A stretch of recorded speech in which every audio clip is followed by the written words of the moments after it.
Madhabahu za wazee zina nguvu ya kuachilia vipaji.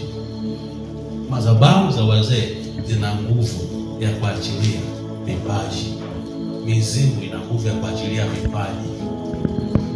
Biblia inasema hivi, Farao akaita waganga na wachawi wenye akili wa Misri nzima, wakatenda muujiza ule ambao Musa akafanya. Kanisa, Bwana Yesu asifiwe. Au sio hivyo? Kwa madhabahu zina nguvu za wazee za kuachilia vipaji. Si kile unaona anaimba ni kipaji cha Mungu. Kuna msanii mmoja wa injili, mwimbaji wa injili anasema hivi, eti muziki ni mmoja. Nani amekwambia? Nani amekwambia?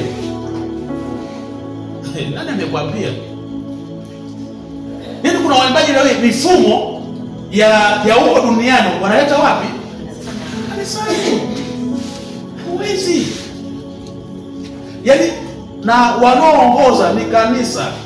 Wakisikia duniani huko wameimba mdundo fulani, wanabadilisha maneno hata wapi? Yeye ametoa wapi? Kama huyu bibi yake ndo anaimba, bibi yake ndo anamtungia nyimbo usiku. Uona kuchukua hiyo midundo hata wapi? Ndio maana wewe hakuna uvuvio kwenye nyimbo za gospel. Ikitolewa leo kesho haipo. Like angalia nyimbo za ambazo zimekutoka mwaka 90 kule.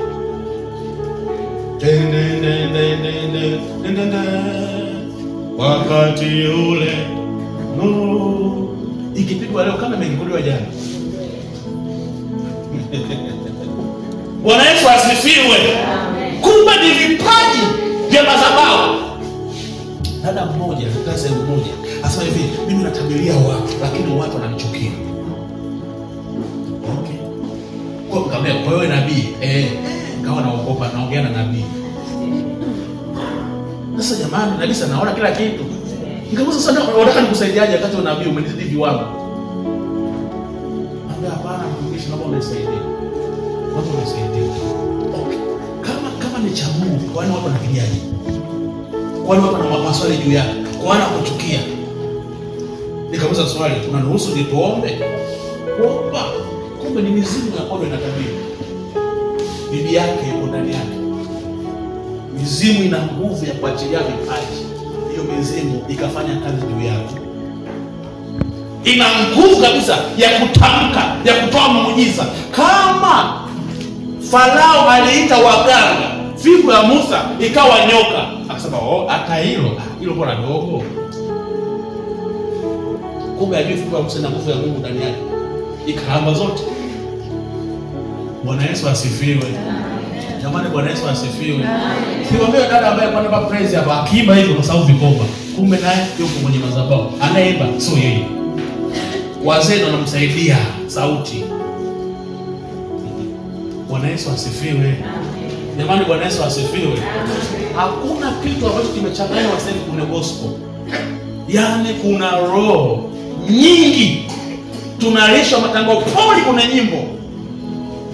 Na tunawapokea tu. Na vijana wengi kwa sababu sio waombaji, hawasomi neno, hawafungi, watapata hapo mafunuo. Kumbe watu wengi wanaimba hapa sio wao, kumbe ni madude yanaimba tu. Bibi yuko ndani, baba yuko ndani, step inachezwa hapo kama nyanga madogoli. Vipaji. Si kila anaimba, si kila mtumishi atumia nguvu za Mungu. Watu na madhabahu zao. Kanisa, Bwana Yesu asifiwe. Ndio maana waonya, kweni makini mnapozurura, kweni makini. Mimi nilishafukuzwa sana kwenye makanisa hayo kwa mtaendaga nyingi. Mimi sound engineer, moja ni sound engineer. Kazi yangu mimi sound engineer. Kwa nini mtembea makanisa mengi makubwa kwa ajili ya sound engineer? Nimejikuta unaweza kufanya kazi nzuri.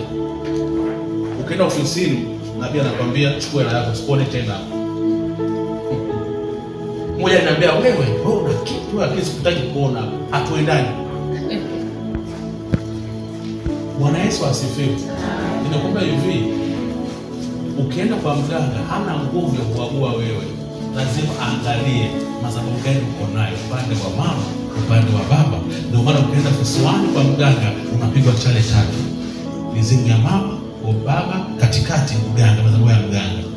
Ndio maana nawaambia nyinyi ambao mnaenda kwa waganga, mnae kuvunja hizo madhabahu za kiganga, hizo uchawi mnae kuzifuta. Ndio maana hata kama muda mrefu, miezi 6 au mwaka, unasema unapawasha, unapakuna, afu inapotea hiyo hali. Bwana Yesu asifiwe. Jamani, Bwana Yesu asifiwe. Amen.